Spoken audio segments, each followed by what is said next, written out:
Hey guys, welcome back to MMA Library.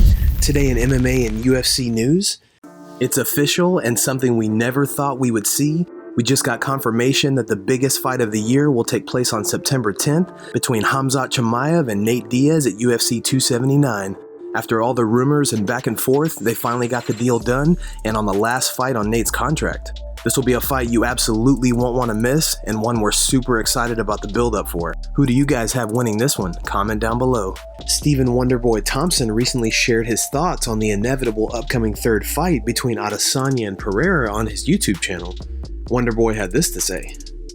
Both guys, I feel, hasn't changed a lot dramatically when it comes to their stand-up. Now, this is MMA, right? Anything can happen. Anybody can look for a takedown. You also got to go into the fight thinking that as well. You got to prepare for that. Do I think Alex Pereira is going to look for a takedown? No. I think this fight's going to stay standing. I think it's going to be a classic Muay Thai fight, including the elbows and more knees. But, man, from what I can tell in those last two fights, Izzy was winning them. Izzy won the first one. Izzy was winning the second one, giving Alex a standing 8 count, and obviously that left hand landed, putting Izzy out. I think it's going to be a great fight. No matter what, I want to see this fight. Who else is Izzy going to fight but Alex Pereira? These guys have history together. This is the only guy to put Izzy to sleep. I think they got to run it back a third time. Third time's the charm. Izzy's got to win it. All right, that's how I see it. I think it's going to be a great fight. Wonderboy also makes note that he doesn't expect either fighter to go for a takedown, but they should at least be prepared for it, as this is MMA and anything can happen. What do you think about Wonderboy's opinion on the fight? Leave us your thoughts in the comment section below. In a recent interview, John Kavanagh gave us a quick update on the status of Conor McGregor. Kavanagh had this to say. I don't know if you can see the few nicks and marks. He just kind of showed up by surprise, and of course he grabbed me by the neck, and I was subjected to a couple of rounds by this 2,000-pound gorilla. And I came home and I walked in the door, and Orla went, "Happened, you? What's wrong with your head?" And I said, "Oh, Connor showed up," and she just sort of rolled her shoulders and went, "Yeah, that makes sense." But yeah, we had a great roll around, and I think that's literally my first time doing some grappling with him since the lead up to the last fight. So it's been a while. He's back healthy now. He's back able to do all the facets of MMA training. So he kind of remarked at the end of the session, "Well, that's day one." And I said, "Nah, that's more like day 100,000. You had a bit of a break there, but that ain't our first time doing this." So, but you know, it lifts the whole gym. You have a busy jiu-jitsu class there. Just a regular civilian, if I'll put it that way, jiu-jitsu class. You got guys with a couple of months training, some amateur fighters, some blue belts, some black belts, and he walks in, and the whole gym, you feel kind of lifted. There's a great energy in it. He brings that intensity to every training session, and it was great to see all the younger guys on the mat there get a great buzz off that. George St. Pierre took to social media to give us some advice to start the week. Here's the clip. When I was young, I was always like, "Oh, I wish I could have this. I wish I could have that." Always focusing on the things that I don't have. Of course, it's important to be hungry in order to be successful, but also to be appreciative of what you already have.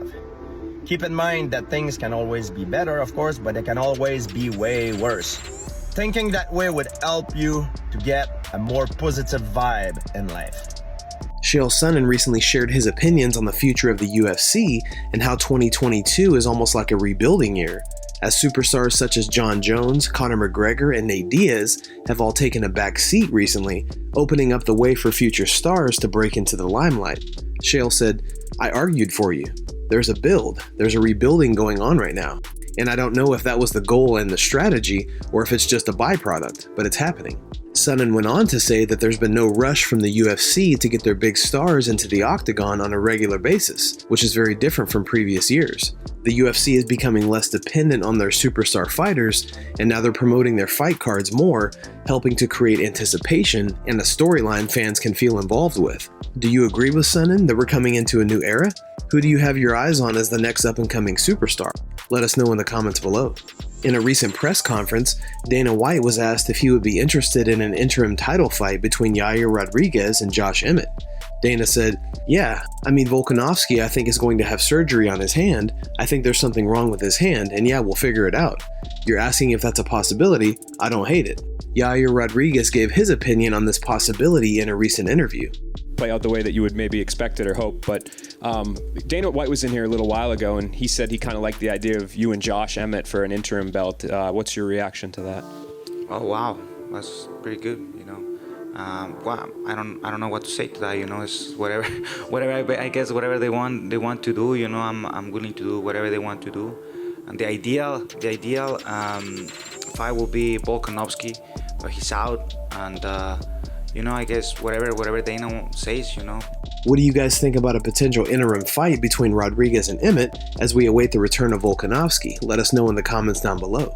In a recent interview on the MMA Hour, Alexander Volkanovski gave his opinion about fighting for the lightweight title in the future and who he believes is the bigger fight for him between Oliveira and Islam. Who do you think wins between Islam and Charles? Who do you want to win?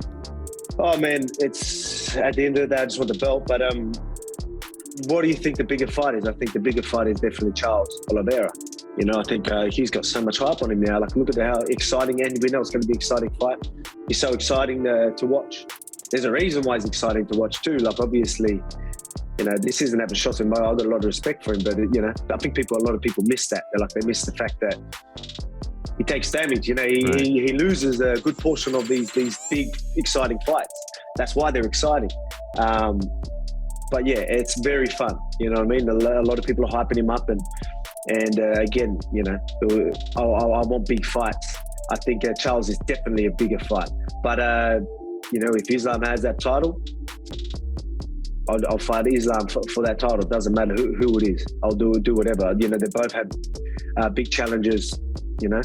Both have different challenges and big challenges. And that excites me too, right? In a recent podcast, Josh Thompson gives his opinion on why Charles Oliveira will be Islam's toughest opponent to date. Thompson had this to say. I got a lot of love for Charles, man. I think Lane, I'm going to be 100% honest. This will hands down be the toughest fight that Islam's ever faced. Yes. Because there's a threat in every component of this fight. On the feet, there's a threat. They're on the ground, there's a threat. In the wrestling, I know everyone, I'm a homer for my boy, but Charles Oliveira will give him a little bit of a problem in the wrestling area. You want to know why? Because there's different ways that Islam's going to have to wrestle him to avoid putting his neck in the wrong position. That's going to change the way Islam implements his game plan. He's going to have to make sure his head's not on the outside. He's going to have to make sure the head's on the inside. He's going to have to make sure that he's high up on the crotch. He's not hanging his head down low by the waist. There's a lot of different things that Islam's going to have to do to make sure he avoids Charles' submissions. There's a threat everywhere. Charles maybe has the cleaner stand-up, but I would say that Islam's maybe got the bit more power.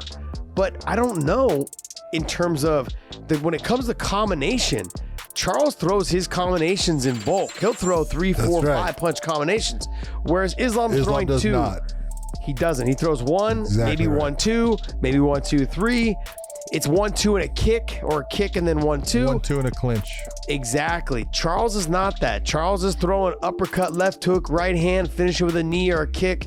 He's mixing it together really well. Mm-hmm. The thing that the one advantage, where I feel that Islam has the advantage, is that Charles Oliveira could potentially get complacent being on his back, chasing submissions. And that will eventually slow him down as the fight goes on. And all Islam has to do is just avoid those submissions. I know that's easier said than done, but I think that Islam can do that because Islam, people don't understand how damn good he is on the ground. Guys, thanks so much for checking out the video.